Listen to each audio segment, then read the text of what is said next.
Jai Shri Ram. About Saraswati, I am reading out from the Puranic Encyclopedia of Vetam Mani. Publisher Motilal Banarsi Das. Please get yourself a copy if you want to become an authentic Hindu. Okay. So there's a lot of reading, thinking, and critical thinking, mulling, Shravana, Manana, Nididhyasana, discussion, debate, Vada, for you to arrive at the right kind of conclusions. Okay. Vetamani did amazing work, encyclopedia actually. So Saraswati 1. There are many entries on Saraswati 1, 2, 3, Saraswati 4. Okay. Saraswati 1 is the goddess of learning, daughter of Brahma. Kamadeva was born from Brahma's heart. Krodha, anger from his eyebrows. Lobha from Brahma's lower lip. Saraswati was born from his face. Sindhus means all the waters. All the rivers, waters, and all that, seas, and all that were born from his genitals, Brahma's genitals. And Nirti, in English the spelling is Nirti. Nirti. Nirti means Alakshmi, goddess of misfortune, misery, decay, destruction, chaos, lawlessness, anarchy, and all kinds of stupid, tamasic, asuric belief systems like the desert cults, the two desert cults, and that communism. All these things were born from Brahma's ass, from his anus actually. బ్రహ్మదేవుడు గుద్ద నుంచి పుట్టారన్నమాట ఇవన్నీ.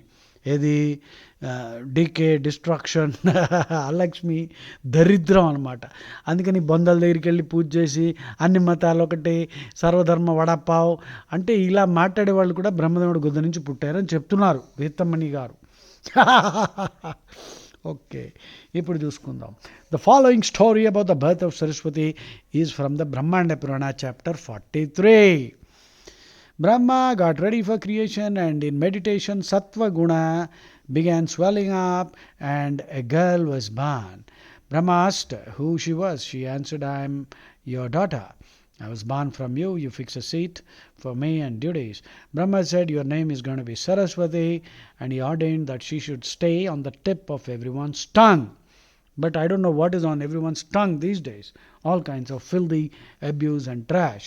So that was the original place. That means, during Vedic times, everyone was wearing Yajnopavitam.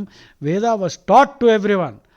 Some mofos distorted the Vedas and said, Brahmins were dominating and they were not teaching and all kinds of trash, all lies. Interpolations in the Manusmriti. So, then Brahma told her that this is what you should do. You should be on the tip of everyone's tongue and you should exist on the river, on earth also in the form of a river. And assuming a third form, you should live within me too. So, Saraswati is the goddess of learning. Okay. Now, so many entries are there. I will try to read as much as possible. Okay. Second is the curse of Saraswati, see under Ganga. Okay. I'll come to that later. Misled Kumbhakarna. I suppose you know. Kumbhakarna did lot of tapas. Already Ravana got lot of boons and the gods were terrified. They request Saraswati, and Kumbhakarna, when he wanted to ask Nirdevatvam, according to one Purana, and some other Puranas say Kumbhakarna wanted to ask for Indrasana. When he wanted to ask for Indra Asana, Saraswati danced on his tongue and he said Nidra Asana. Brahma said Tadastu. This fellow went to sleep. And he said, Sir, please. So he said, okay, 6 months you sleep, 6 months you wake up or something like that.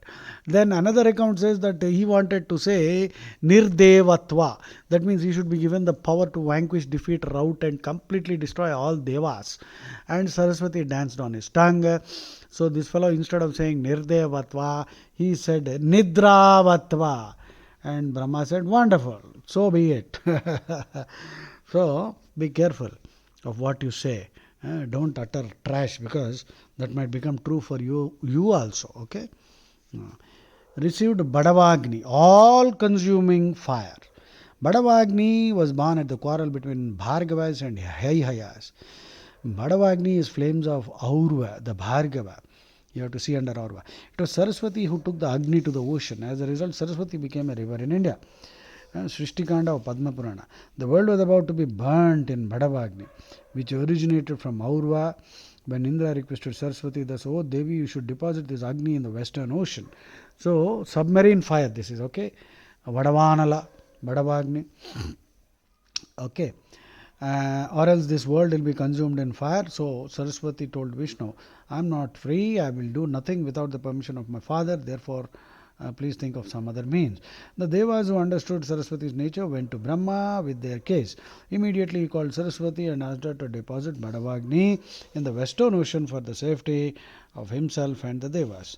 Unable to disobey her father, Saraswati with tears in her eyes agreed to do so, and then Ganga followed her, and she told the farmer that she, Ganga, would see her flowing northwards when she reached the eastern region surrounding the Devas. Saraswati sent back her companion like Ganga, Yamuna, Manorama, Gayatri and Savitri who followed her. Then she appeared at the ashrama of Uttanka Rishi under the Plaksha tree in the presence of the Devas. Just as Shiva carried Ganga, the Plaksha tree bore Saraswati, and immediately did Shiva give to her Badavagni in a pot. Because of this blessing, the Agni could not burn her hands. She went towards the north with the pot and came to Pushkarini, and she stopped there to redeem the sins of the people. It's believed to this very day that those who drink water from the Pushkara will attain Brahmalokam. Okay, now from Pushkara, Saraswati flowed towards the west and reached a date garden not far from the Pushkara. It rose up again where Saraswati is known as Nanda. There is also another reason for the name Nanda. Once upon a time, there was a king called Prabhanjana who, hunting in the forest, saw a deer inside a cluster of shrubs, and he shot an arrow. The deer told the king, what a crime is this? You have wounded me who am feeding my child. I have heard that the king shall not kill a deer while it is engaged in drinking, sleeping or mating. May you should actually be not hunting. Hunting is a crime. Vedas disagree. May you who have done this cruel act be transformed into a tiger and roam about this thorny forest. Saying again and again that he did not notice that the deer was feeding its child, the king begged for absolution for the curse. Taking pity on the weeping king, the deer told him that he would be redeemed from the curse when he had talked with the cow called Nanda, which would go there after 100 years. According to the above curse, the king got transformed into a tiger and spent 100 years eating wild animals. After 100 years, over a herd of cows came there grazing under the leadership of Nanda. Beautiful Nanda used to walk ahead of the other cows and graze alone. There was a mountain called Rohita there on the banks of the river. The northern side of the mountain, there lived a very cruel and terrible tiger as big as a mountain. The generous person called Nanda was feeding the cows with grass. Nanda, the cow, got separated from the herd and came to the river when the tiger ran after it, asking it to stop. Crying aloud, the cow said, "Oh tiger, I have a child which has not begun even tasting grass, and is waiting the return of its mother to the cowshed, and I shall go and take leave of the child, return to you so that you may then eat me." Taking pity on the cow, the tiger granted its prayer. It returned duly to the tiger at dusk. The tiger, taken by surprise by the honesty of the cow, inquired of its name. The cow answered that it was named Nanda by its master Nanda. As soon as the name was uttered, Prabhanjana, who was released from this curse, and he became the former king Dharmadeva. Dharmadeva then appeared there and asked her to choose the boon she liked, and she replied, "I with my child must attain the ultimate place and position, and let this place become a sacred place for Munis. Also let this river Saraswati come to be known as Nanda." Nanda immediately ascended to heaven, and Prabhanjana returned to his palace. River Saraswati came to be called Nanda from that day. After flowing through the above mentioned date garden towards the south for some distance, Saraswati, now known as Nanda, flowed again towards the north. She reached the ocean and deposited therein the pot of Badavagni. This is from Padma Purana, Shrishtikanda. Now, Saraswati as Brahma's wife. The Puranas mention 3 wives of Brahma: Saraswati, Savitri and Gayatri. Like I already told you, all kinds of things are there. Satvik, Rajasic, Tamasic. So no, the Puranas are actually classified as Satvik Purana, Rajasic Purana, Tamasic Purana, all kinds of things are there. So don't get agitated and disturbed. The Puranas mentioned, but the three are, according to Matsya Purana, one and the same person. Who? Saraswati, Savitri and Gayatri are the one and the same person. The Matsya Purana mentions Brahma created from his own effulgence a woman who became famous under the names of Shatarupa, Savitri, Gayatri and Brahmani. Brahma, then you see these are interpolations, fell in love with his daughter, and noticing the fact that she turned away to the right side, Then did a face appear on his right. To avoid the amorous looks of the father, she slid off to both his sides. The faces appeared on sides. Saraswati jumped up to the sky, and a fifth face appeared on his head. Turned upwards, finding escape impossible, she yielded to the desire of Brahma, and so they enjoyed company for 100 years, a honeymoon. Then to them was born a son called Swayambhuva or Virat. At one place in Skanda Purana, Savitri and Gayatri are referred to as different individuals. So you see here you have Saraswati as Brahma Purana, Brahma's wife. So all kinds of cooked up stories. So the Vedas don't accept these kind of stories. These Walapcha's stories are meant for the general public, mass media. Now actually Swayambhuva or Virat is also a Manasa Putra. So these kind of interpolations, at best I would condemn them as interpolations. Perhaps the common people would like to listen to something bawdy, risky, raunchy, vulgar, so that their attention can be grabbed, like your reels, what you call bait and switch and all that crap. Okay. Idol of Saraswati. Saraswati, clad in white clothes, sits on a white lotus. She holds in her hands a string of beads, book and veena. Sitting and dancing posture. She is conceived as Shakti, related to Vishnu as also to Shiva. In old works in Bengal, Saraswati instead of Bhumi Devi is to be seen along with Vishnu. Agni Purana enjoins that idols of Saraswati in temple should hold in its hand book, a string of beads and veena. Now some more information. It was on the banks of Saraswati that Vyasa performed tapas and Shuka was born. There are various references to Saraswati in Rig Veda. So the Rig Veda does not give you all these, lascivious, libidinous stories. Okay.